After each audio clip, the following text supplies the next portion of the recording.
Hello and welcome to the Tennessee Informer. Thank you all for joining us tonight. The 50th anniversary of the end of the Vietnam War was just a few weeks ago on April 30th.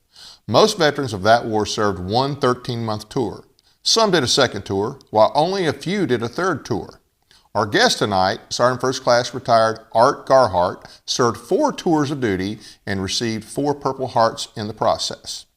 He joins us today, as well as our other special guest, Lieutenant Colonel retired Fred Shaw, who is responsible for coordinating this show today. Fred has created a military museum, and a big part of what he does is talk to veterans about their stories. Art and Fred, thank you for being with us today. Thank you, sir. Thanks, David.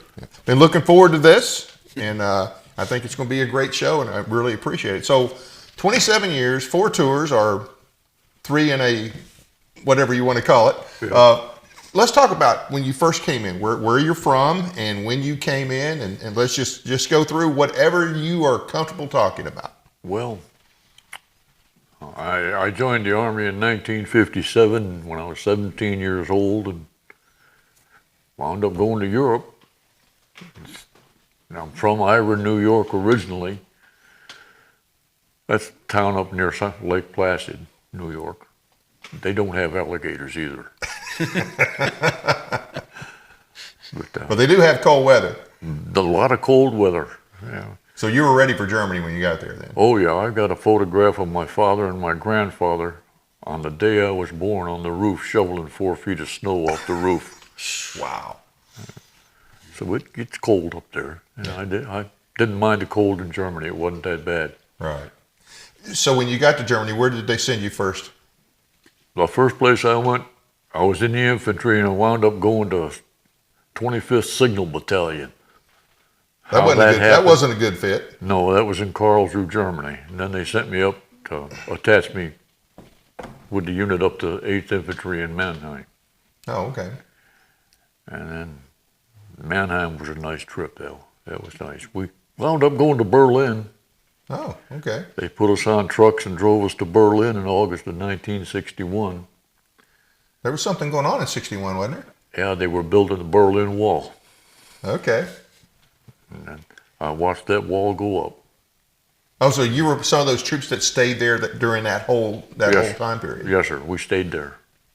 And wow. I watched the Berlin Wall go up. I also watched the Berlin Wall come down. Yeah, you were there in '89 when it went back down. I went on leave to Berlin in September, October of 1989, and I watched it come down. Wow. There's not too many people that can say that. And that they were there on the ground. And I got a 5-pound chunk of it. Yes, he does. At home. Yeah. But many years later. Yeah. And so after that, you did a total of 27 years. Were there any breaks in service, or was that all straight? Oh, I had a break in service from 62 to 64. Okay. I got out of the Army and went to work for Bell Telephone, and they went on strike, and I said, I ain't going on strike, and joined the Army, but back on active duty. Yeah. And they sent me to Fort Bragg, North Carolina for a refresher course. And then they sent me down to Fort Benning, Georgia for Air Mobile. So you were in the first Air Mobile unit? First unit ever trained with Air Mobile with Huey helicopters. Wow. I mean, it was. Then they told us we were 1st Battalion, 7th Cavalry. Colonel Moore's group.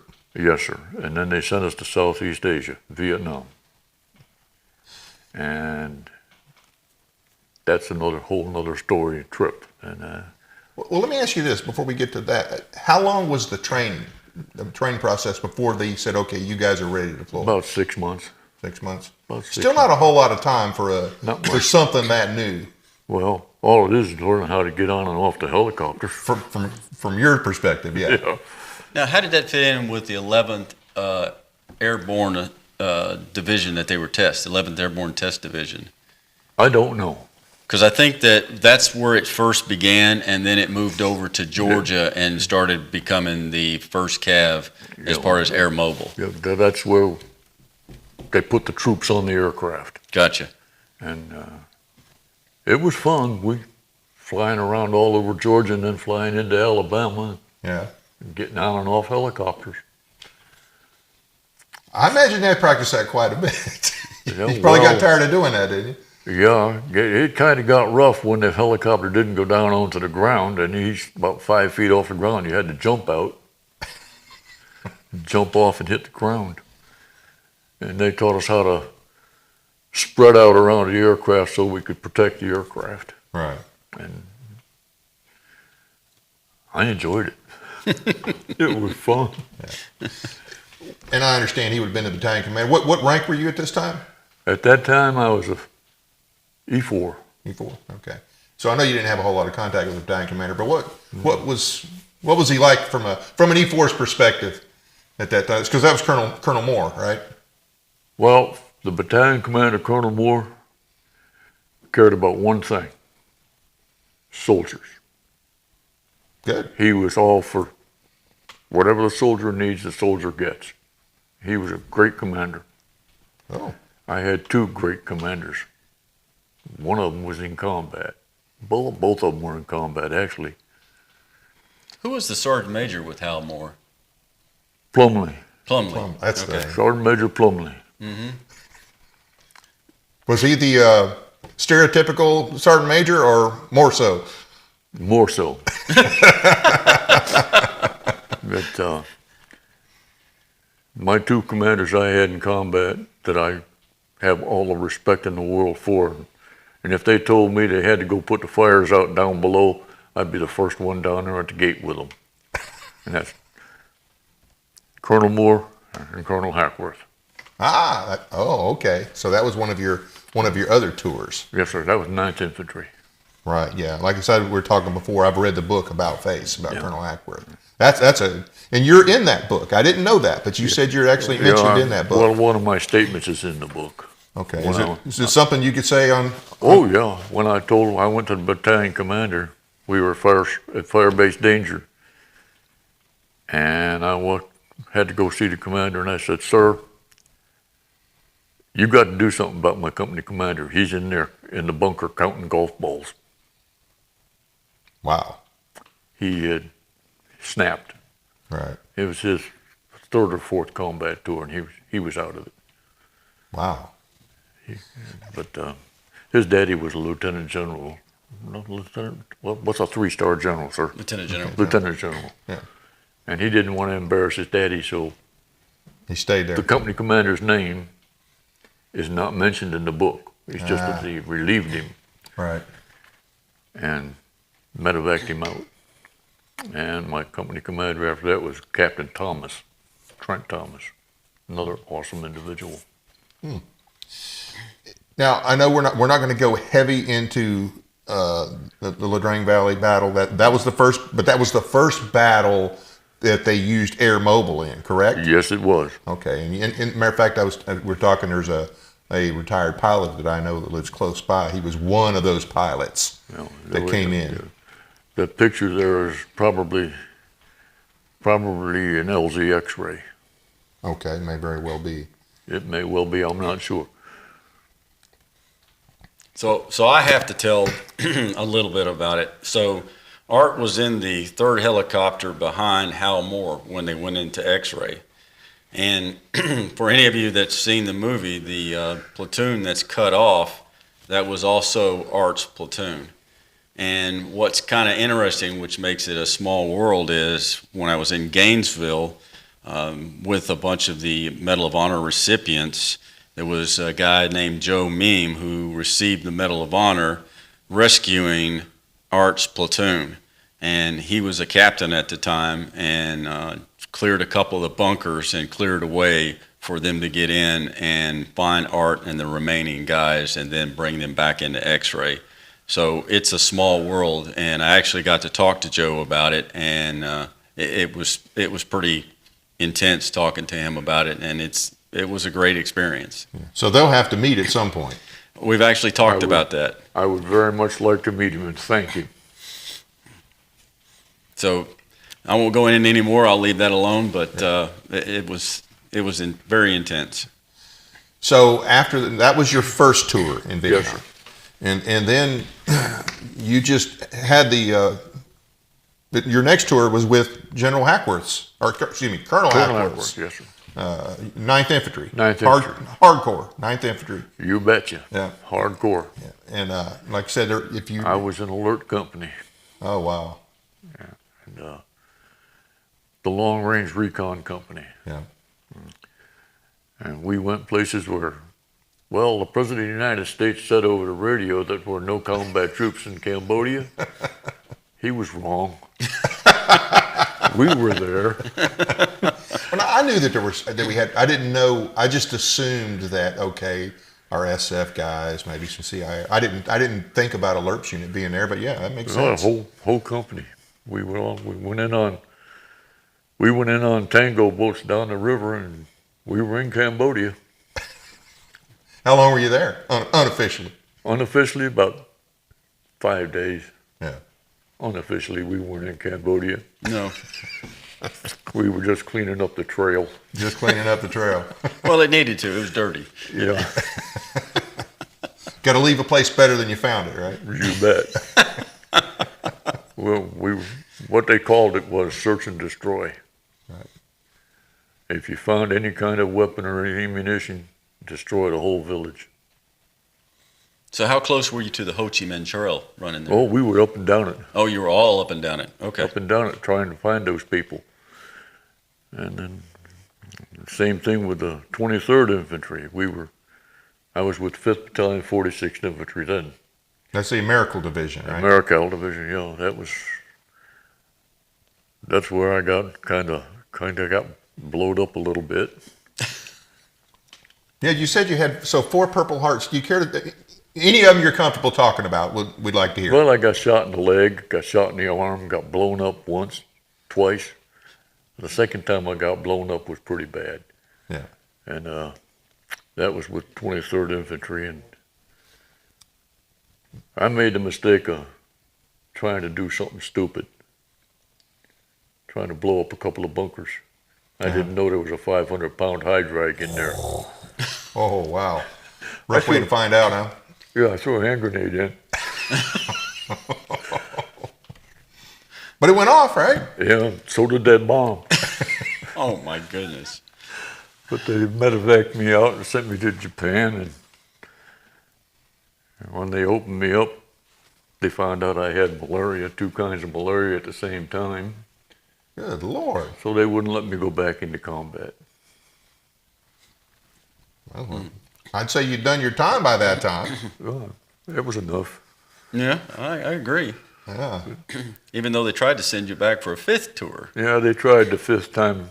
I came down on orders to go the 5th time, and I went to the post commander at Fort Benning, Georgia, and said, "No, I'm not going, sir." And here's Purple Hearts, and here's the awards. He said, "You're not going, you're going to Germany." That's okay, I like Germany. Yeah. Wow. Can you talk about some of your other awards? If you're comfortable with them. Well, I got a Bronze Star for Valor Which tour was that? with the 9th Infantry. Okay, that's with the 9th. Yeah, we were in the rice paddies, and my guys come up. I was a headquarters platoon sergeant as a sergeant E6. No, I was sergeant E5, excuse me.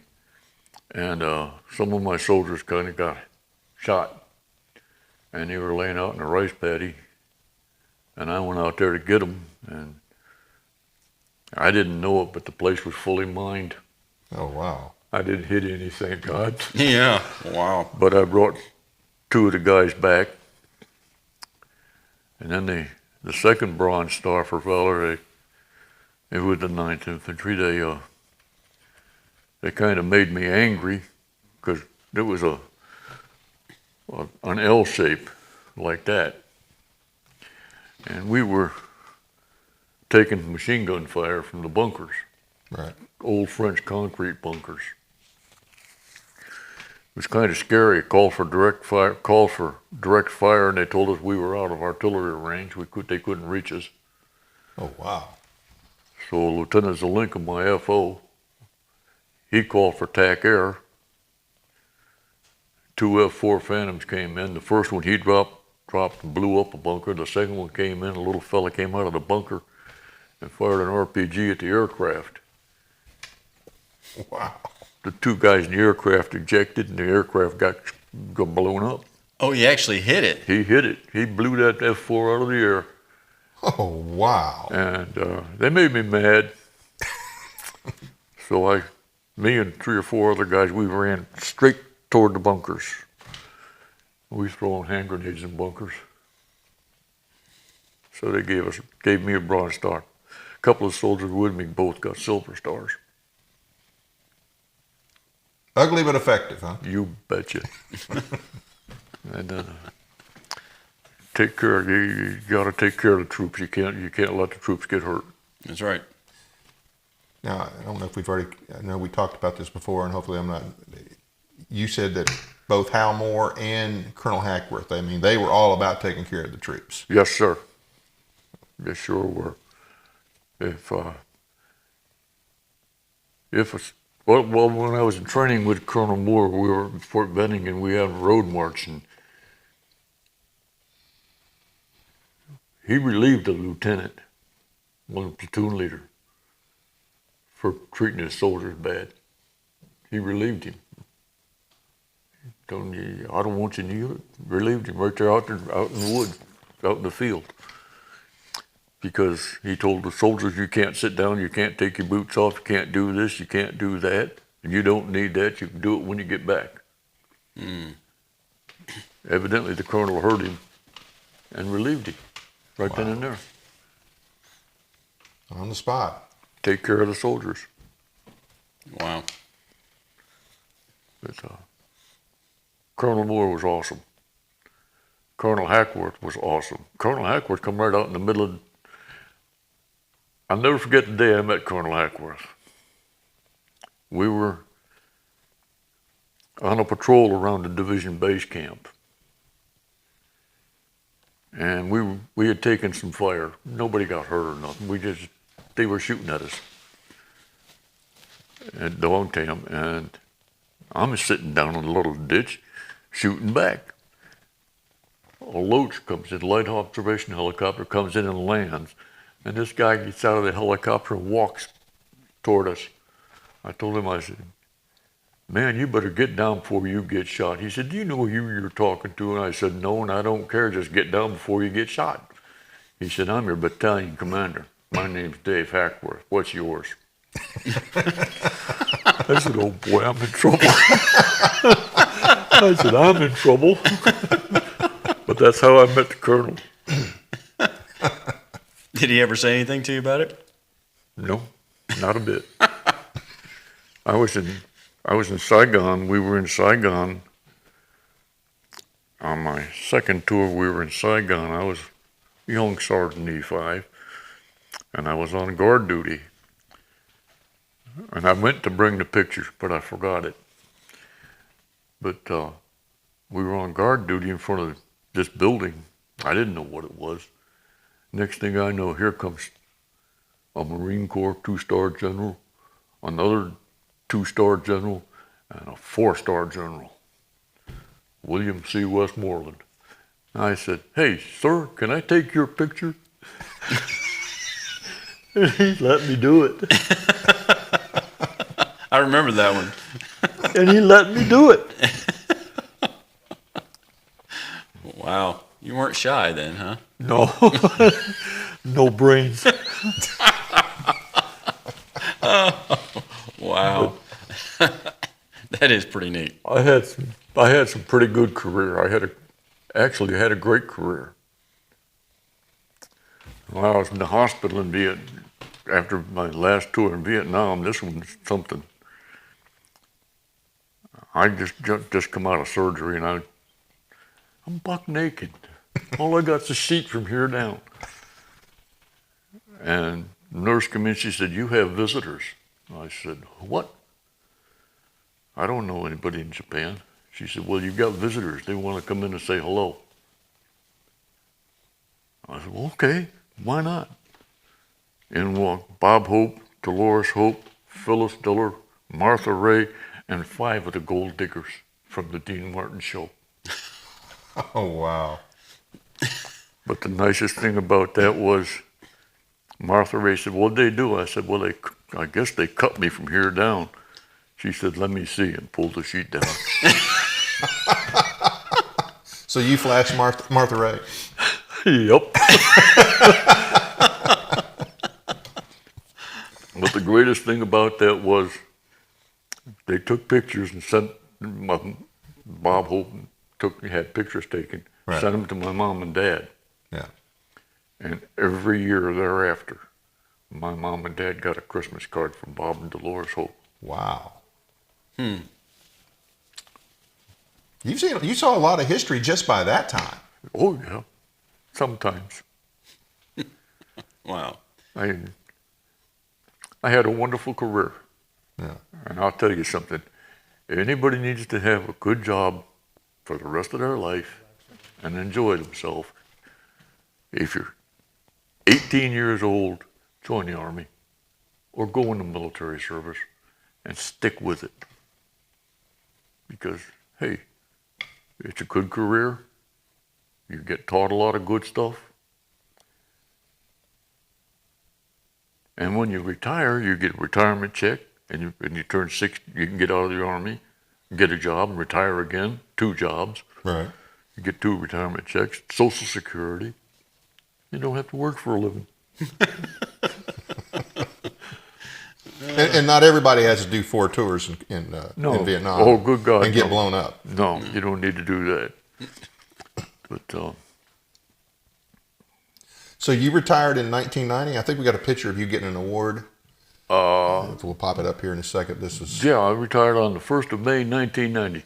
Oh, that's he's a brigadier general right there. That's Brigadier General Streeter handed me my honorable discharge from my. You get discharged every time you reenlist. right. Well, that's my last reenlistment. That's at brigade headquarters in Garlstedt, northern Germany.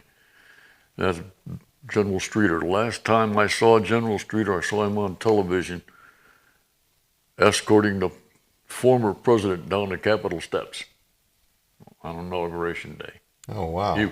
He'd made 2 stars. Now, Fred, you mentioned something about him being. Were you also in Desert Storm? Yeah, I got called back to active duty for Desert Storm. You got to be kidding me. Nope.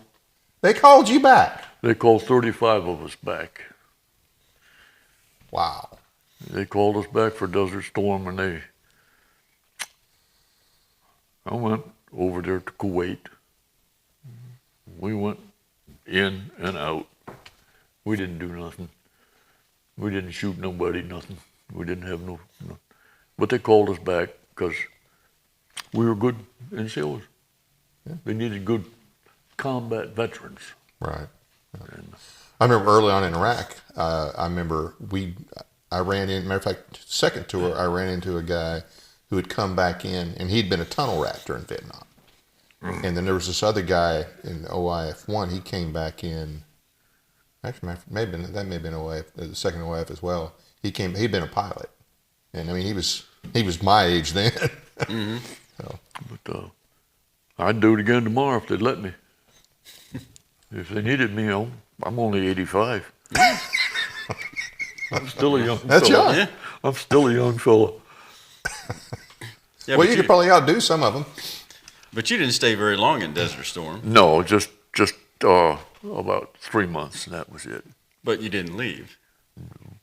No, they just said, "Okay, we don't need you no more," and they let me go, let me retire again. But that's all right. I think there's 35 or 40 of us that have the second award in the National Defense Service Ribbon. Really? Yep.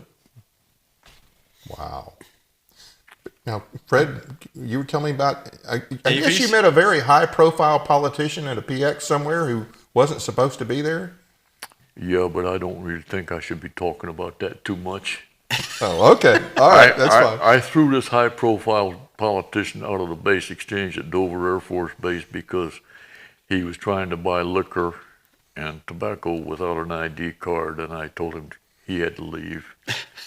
And he didn't want to leave, so I had him escorted out of the PX and escorted off Dover Air Force Base. And how long ago was this? Oh, that was back just before 9/11. Before 9/11. Just before 9/11. And Fred shared me the name, so I won't give the name, but I'll just say this. He was high profile. He was high profile, and everybody would love to know that this guy was thrown out of somewhere because he's still around, still messing things up. Yep. And I don't want to say it because I got you. I got you. But you still threw him out. you better believe it.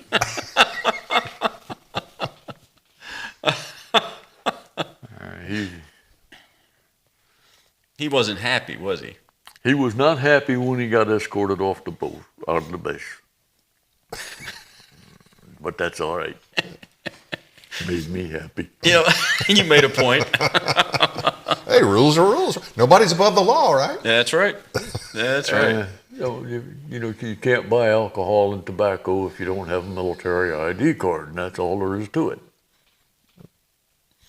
That is too funny. See, I was working for the Post Exchange. How long did you work for them? Well, I worked for them for a little over 2 years, 2.5 years, 3 years, more than that. After I retired, I went for base exchange at Dover Air Force Base, and then I volunteered for base exchange in Iraq. Oh, wow. I ran a store in Baghdad called South Victory. What year was that? 2005 and 2006. Oh, okay. 2004, 2005. Okay. I was there in 03, 04, 05, 06. Well, I had Not the store. Baghdad, but I had the store at Baghdad there, and then they transferred me over to a store at Taji, which was a trip. Woke up one morning, walked out of the tent, and nosed right there in front of me. I got a picture of it too. I've got to show you that one. Mm-hmm. A cruise missile. It didn't explode, thank God. Wow. Nose right into the ground. Wow. I got a picture of that one. I took a picture of that. I said, that's it. I'm going home. I'm done. Not going to push your luck anymore. I'm going home. Yeah. Wow. So who was your most memorable sergeant major?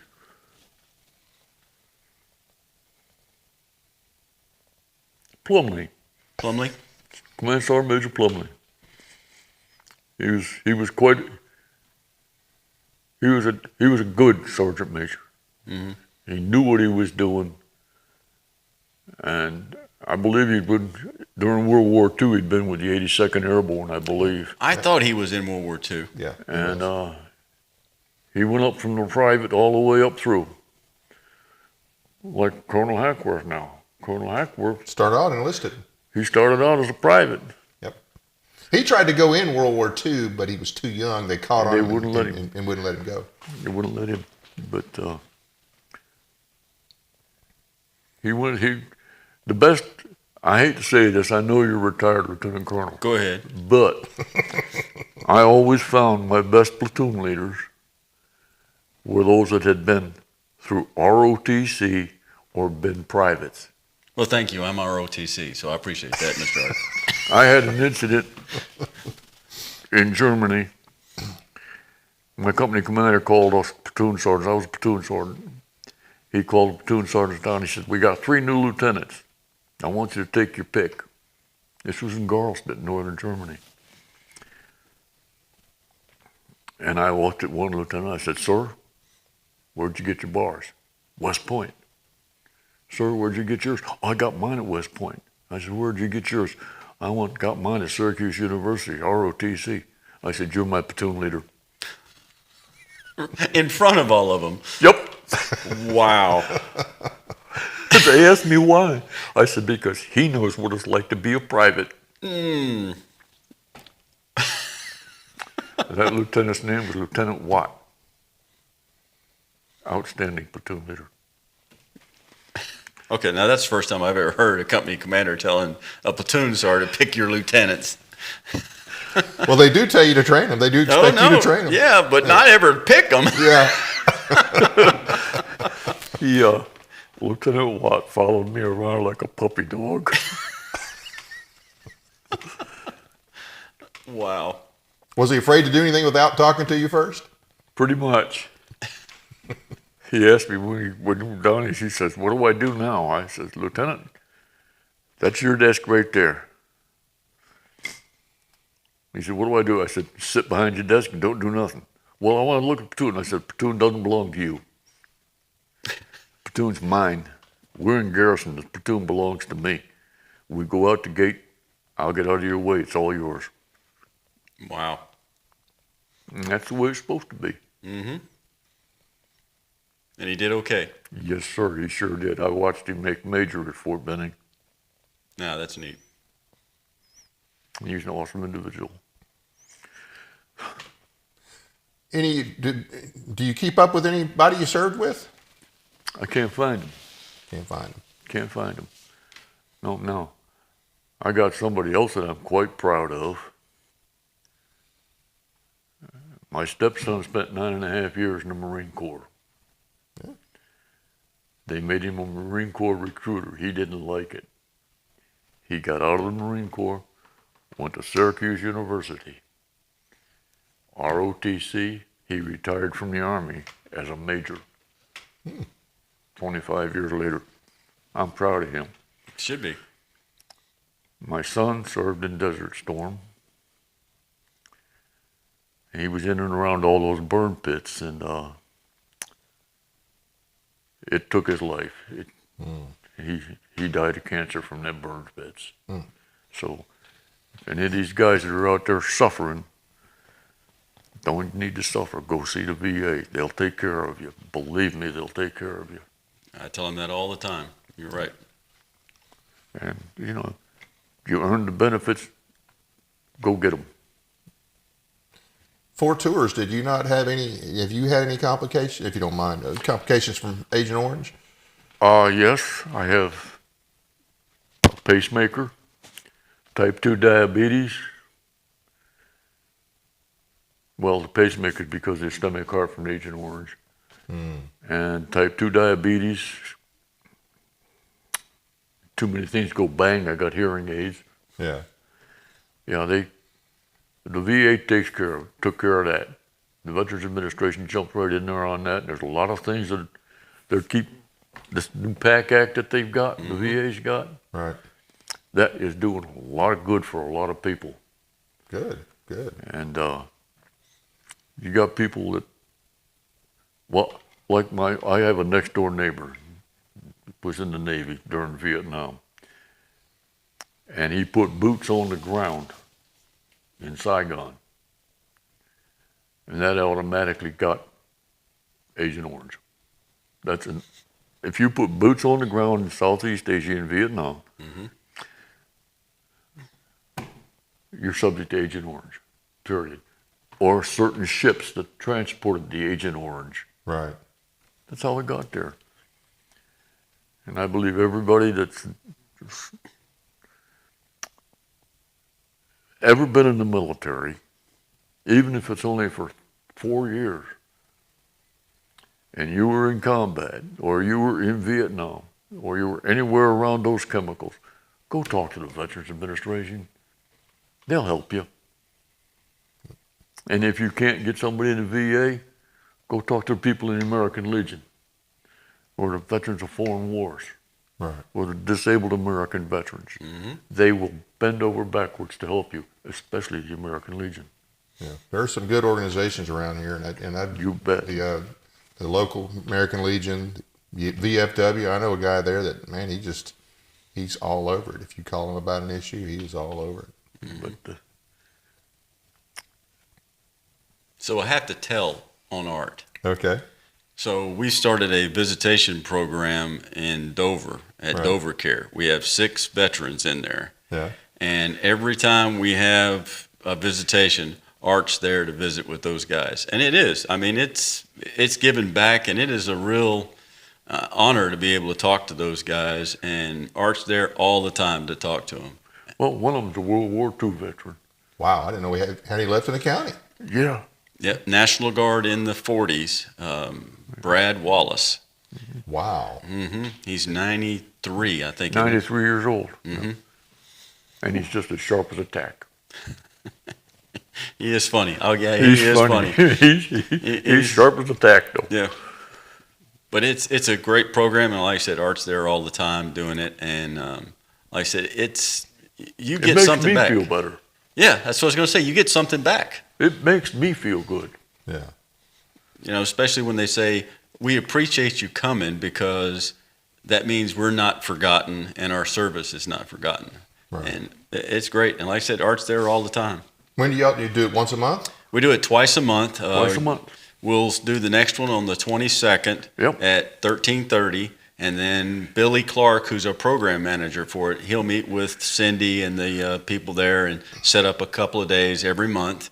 But we have other guys that go there more than that. We actually have 2 guys that are coming with their service dogs, and everybody is looking forward to them, not just the veterans. So, you know, it's a way to make an impact. It's the smallest things that make the greatest impact. And sometimes you don't even know that you're doing it. But we can see it every time we go down there. Those guys are always, I mean, just bending over backwards to come talk to us and see us. Good.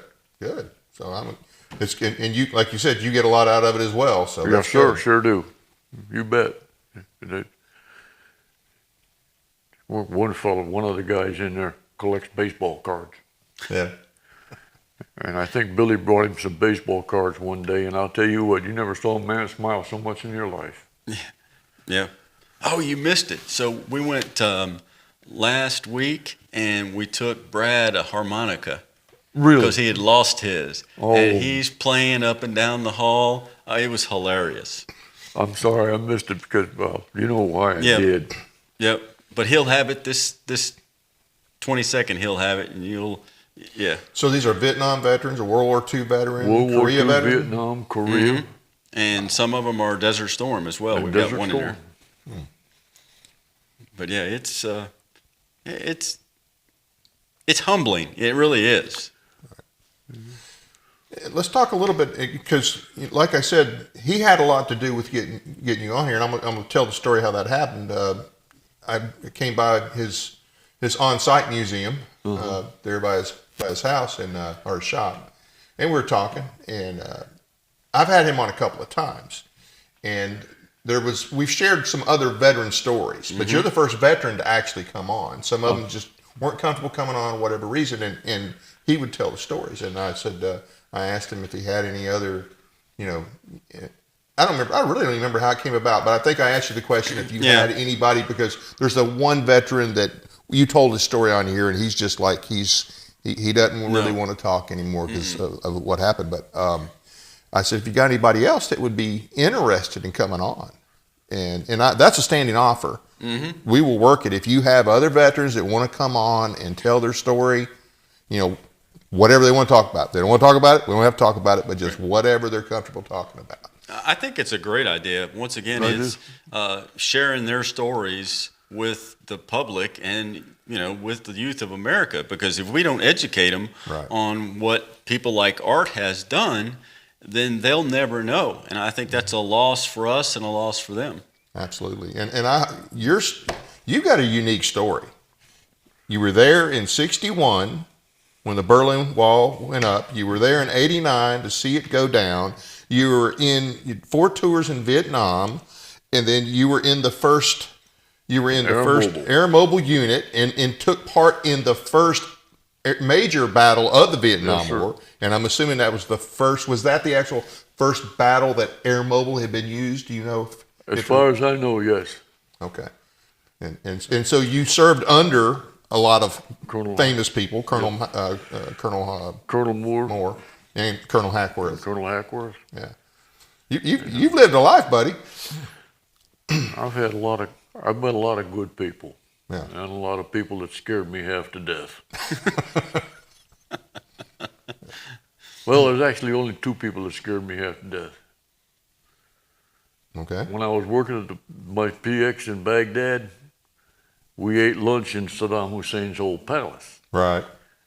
And I was walking in to go eat my lunch, and here come a bunch of MPs with a guy in the middle. They told us to get. I was about from here to you, away from Saddam Hussein. Oh, wow. That man scared me. He's nuts. He was crazy. But I was a civilian employee. Right. But met a lot of wonderful people, though. Who was the other one that scared you? Vladimir Putin. You met Putin? Goborai Poruski. Huh? You speak Russian? No. Vodka. It's about the only thing I can say in Russian. Yeah, he hasn't told you about the Russian experience. No. No. No. Well, we got time. I can't. Okay. Okay. I'm not supposed to. Okay. All right. That's fine. That's fine. I don't want to get you in trouble. The Army sent me to Presidio, California to learn to read, write, and speak Russian. Wow. And I enjoyed it. And you were good at it. Я говорю по-русски. Yes, I speak Russian. I've forgotten a lot of it, though. Oh, if you don't use it, you do. Right, right. But Russian vodka is that color right there. Really? Yes. I did not know that. It's light tan and 100 proof. And the Russians love drinking vodka. Oh, it's like water to them. It's like Germans and beer. Mm-hmm. Yeah. Germans and beer, yeah. I met a Russian detachment in Bosnia-Herzegovina, and by 9 o'clock, they were already drinking vodka. Oh, yeah. And they wanted us to drink vodka. And I'm like, 9 o'clock in the morning? I'm like, oh, yeah, we've already been drinking. I have pictures. People don't realize it, but I have pictures just after Desert Storm. I got pictures of Russian soldiers in my PX. Really? Yes. We had Russian Special Forces troops working with the American troops in Iraq. Spetsnaz. Wow. Spetsnaz. They were there. And in fact, they walked in my PX one day and they were talking Russian and just walking around looking at stuff. So I walked up and said, "Здравствуйте, друг мой." That's hello, my friend. And boy, they just went ape. That's all right. They spent over $800 on my PX. I didn't care. Yeah. Wow. That's pretty neat. But the best job I ever had, believe it or not, was running a PX in Baghdad. When a soldier came in the store, down in the dumps, and when he walked out smiling, I know I did my job. Morale booster, huh? You betcha. Make them feel good. That's funny because I can still remember where that PX is. South Victory. Yep. And the palace you were talking about. I remember being there and going through all that. When you said it, it was bringing back memories of being back in there. Yeah. I got pictures of that palace. Did you ever go up behind the palace, sir, and find where it's all fenced up behind there? Where they had all the parts and pieces left over from the statues and Yeah. everything. Yes. Saddam's head. Yeah. Part of the concrete head. Oh yeah, and the winged like lions, Right, the pieces right. all laying around in there, and it was that stuff was laying everywhere. And then you went to the big archway where the crossed swords are, and all the helmets are laid out from the Iran War. Yeah. Yeah. No, I remember that. Yeah. Any closing thoughts? Anything else you want to say, or other stories? No, not that I know of, except that it's been a pleasure. I've enjoyed the company and the talking. And I just hope, like the Dickens, that we never have to send American soldiers or American young men into combat again. Agree with you there. And hey, it's been great having you on. I appreciate you agreeing to come. And maybe we get you back. If you want to come back, let us know. Yes, sir. And we'll gladly have you. Because Yeah. I know you said you had a bunch of pictures. Yeah, I got some pictures, all kinds of pictures. My ex-wife, may she rest in peace, destroyed 90% of the stuff from Vietnam. Oh, She she just destroyed all my pictures, most of them. Somewhere I've got a picture of me. It's all ragged and messed up, standing in front of the Vietnamese flag with an AK-47 in my hand. Oh, wow. The Viet Cong flag in front of my bunker. Hate to say it, but I shot the dude that was carrying it. He didn't need it anymore. He didn't need it no more. Used to letting it sitting there and go to waste. I shot him. Well, he pointed the weapon at me, so I shot him. That's the way that works, right? Yeah.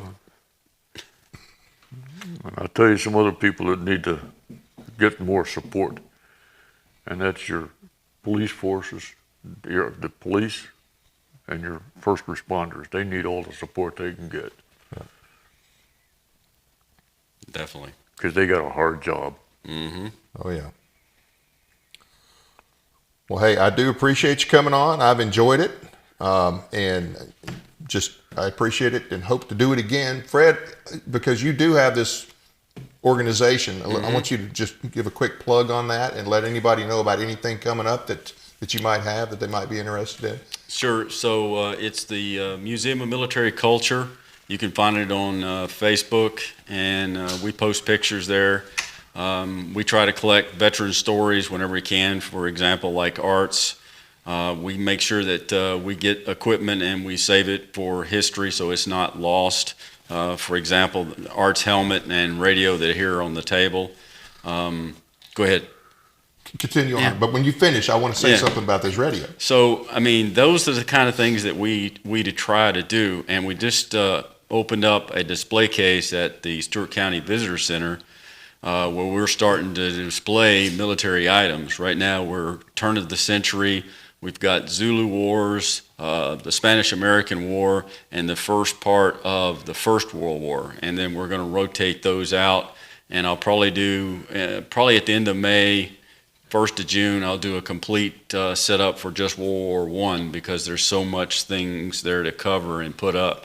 But it's fun. I mean, it's saving one piece of history at a time, and that's what we need to do, and that's what we strive to do. And you focus a lot on the stories. A lot of the stories. His name should be well known with everything he's done over a 27-year career. But I'm sure there's a few other arts or similar people to Art who have great stories that we don't know about. I have another one in mind, so I got to talk to him. I think he would be somebody that would do this as well. We brought these and we got to talk about them. Right. So let's talk about the helmet first. This is Art's helmet. Now I'll tell you where I first got in trouble because I said, "Oh, hey Art, what's the air assault on the front of your helmet?" Art goes, "That's not air assault. That's air mobile." I'm like, "Okay, see, something that I didn't know at all." So, it's learning things every time that I talk to veterans, and being able to have Art's helmet is just, it's just over the top and amazing. And then, of course, Art said that, he was mistakenly put into the Signal Corps, and you had to carry at least one or two of those around. I carry one of them in my rucksack all the time. This is a Prick 77. If you came in the Army 70s, 80s, I don't know if they don't still. 70s and 80s. Yeah. We still had these. This is the radio they had when I first came in the early 80s, Prick 77. Back to before we started on air today, we were talking about, or maybe it was after we started, you were talking about being able to communicate, hear you on this radio, or a similar radio, maybe it was this one. You at Fort Benning in the 60s were overhearing a battle going on in Vietnam. Yes, sir, we were. It was Special Forces group. Special Forces team was calling for air support and everything on the radio, and we could hear it with this radio. With a long of course, antenna. It didn't have the short antenna. It had a big whip antenna on it, but we could hear it just as clear as a bell. And I don't remember, so I think somebody said that that's what you're going to hear when you go to combat. I don't remember. Maybe somebody did. I don't know. But we could hear the radio. Yep. Wow. at Fort Benning. If you remember, if any of you have seen the movie We Were Soldiers Once and Young, and that's in part of the movie, they're listening to a radio about an attack in Vietnam. And I didn't know. I've never seen the movie, and I don't think I can watch it. Understandable. Yeah. Well, hey, thanks again for coming on. Thanks for all your years of service and sacrifice, and you as well, Fred. And we're going to got to move on here. I also want to thank Mrs. Gehard for being here with us today in the studio. We appreciate that. And we're going to, today's show obviously is live, but we're going to replay this on Memorial Day because this is a great show for Memorial Day. And I'll talk about that here some more in a minute. I want to thank the audience for taking the time to watch our program tonight. Please be sure to hit the like and subscribe buttons as well as the notification bell so you never miss an episode. We appreciate your support. It doesn't cost anything to subscribe, and we really need our subscribers to watch the show even if it's later. Just because you missed the show doesn't mean you can't go back and watch it, all right?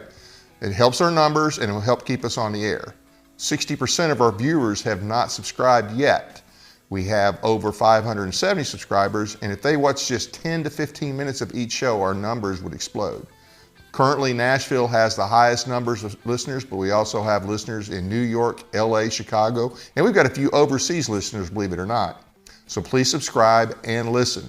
Check out our audio podcast on iHeartRadio, Spotify, and other platforms as well. You can sign up for our weekly newsletter at our website, teeninformer.com. Please find and follow us on Facebook and X. Our guest tomorrow night, May 19th, will be Joe Wolverton, joining us to talk about his new book on James Madison, titled The Miraculous Life and Legacy of James Madison. Tune in to hear an expert on the Constitution talk about the father of the Constitution. This Wednesday at 7 p.m., we'll have Representative John Rose, the only official gubernatorial candidate so far on the show. He'll tell us why he's running, and I will have some questions for him. We will try and take some questions from the chat room if possible as well. Next week, we will replay tonight's show. Don't forget, Memorial Day is to remember those in service that didn't make it home. Hope you'll join us again next week. That's it for now. Good night from Paris, Tennessee, that is.